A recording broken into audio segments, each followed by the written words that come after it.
Hello all, welcome back to my channel. ఈరోజు మా పిల్లల కోసం నేను స్పెషల్గా చేసే ఒక మసాలా రెసిపీని మీతో షేర్ చేసుకోబోతున్నానండి.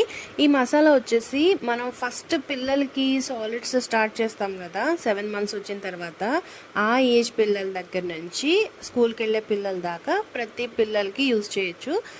ఇది వాడడం వల్ల వాళ్ళకి పొట్టలో గ్యాస్ ఫామ్ అయినా అది పోవడానికి యూజ్ అవుతుంది. పిల్లలు సాధారణంగా తీపి తింటూ ఉంటారు కదా, దానివల్ల నులి పురుగులు వస్తూ ఉంటాయి పొట్టలోకి, అవి పోవడానికి, అలాగే చక్కగా ఆకలి పుట్టి మంచిగా తినడానికి హెల్ప్ చేస్తుంది అనమాట. సో దీనికి కావాల్సిన ఇంగ్రీడియంట్స్ ఇది ఎలా ప్రిపేర్ చేసుకోవాలో చూద్దాం.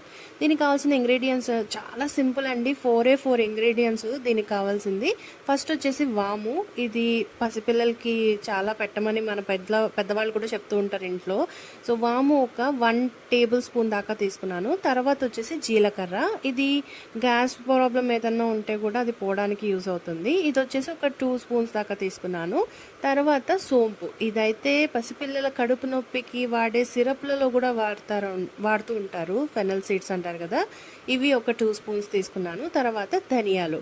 ఈ 4 ఇంగ్రీడియంట్స్ కూడా మన ఇంట్లో రెగ్యులర్గా మనం కూరల్లో వాడేవే కదండి. సో చాలా సింపుల్గా అయిపోతుంది, ఈజీగా చేసుకోవచ్చు. ఇప్పుడు ఒక ప్యాన్ని హీట్ చేసుకొని ఫస్ట్ ధనియాలు వేసుకోవాలి. ఎందుకంటే ధనియాలు ఒక్క 2 seconds ఎక్కువ ఫ్రై చేయాల్సి వస్తుంది కాబట్టి ఫస్ట్ ధనియాలు వేసుకుంటున్నాను. ఇవి చక్కగా మంచి ఫ్రాగ్రెన్స్ వచ్చేంత వరకు ఫ్రై చేసుకోవాలి. కాస్త రంగు మారి మంచి వాసన రాగానే జీలకర్ర యాడ్ చేసుకోవాలి. సో జీలకర్ర కూడా చక్కగా ఫ్రై చేసుకోండి. ఇది కూడా కలర్ కొంచెం చేంజ్ అయిన తర్వాత మనం ఫెనల్ సీడ్స్, మన సోంపు ఉంటుంది కదా, అది వేసేసుకోవాలి. ఇది కూడా కాస్త రంగు మారి స్మెల్ వచ్చాక ఇంకా కట్టేస్తాము స్టవ్ అన్నప్పుడు లాస్ట్లో వాము వేసుకోవాలన్నమాట. సో వాము ఫ్రై అవ్వడానికి పెద్దగా టైం అవసరం లేదు, అండ్ ఎక్కువ కలర్ మారిపోతుంది తొందరగా, కాబట్టి లాస్ట్లో వాము వేసుకునేసి స్టవ్ కట్టేసుకోవాలి. తర్వాత ఇది చల్లారబెట్టుకోవాలన్నమాట.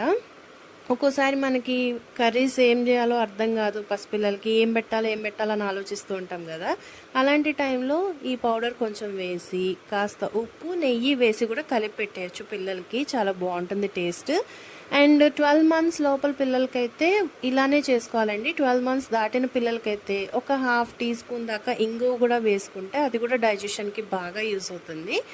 సో ఈ ఇంగ్రీడియంట్స్ అన్నీ కూడా చల్లారిపోయిన తర్వాత ఒక మిక్సీ జార్ తీసుకొని అందులో వేసుకొని మెత్తటి పౌడర్ చేసుకోవాలి. కొంచెం కూడా బరకగా ఉండకూడదు, ఎందుకంటే పసిపిల్లలకి కూడా యూస్ చేస్తున్నాం కాబట్టి. సో పౌడర్ చేసేసుకున్న తర్వాత ఒక ఎయిర్ టైట్ కంటైనర్ తీసుకొని అందులో వేసుకొని స్టోర్ చేసుకోవడమే.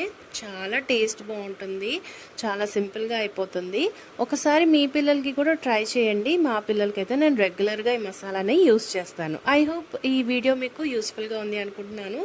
ఇంకా మమ్మీస్కి బేబీస్కి సంబంధించిన వీడియోస్ మన ఛానల్లో వస్తూ ఉంటాయి. సో సబ్స్క్రైబ్ చేసుకోవడం మాత్రం మర్చిపోవద్దు. Bye bye.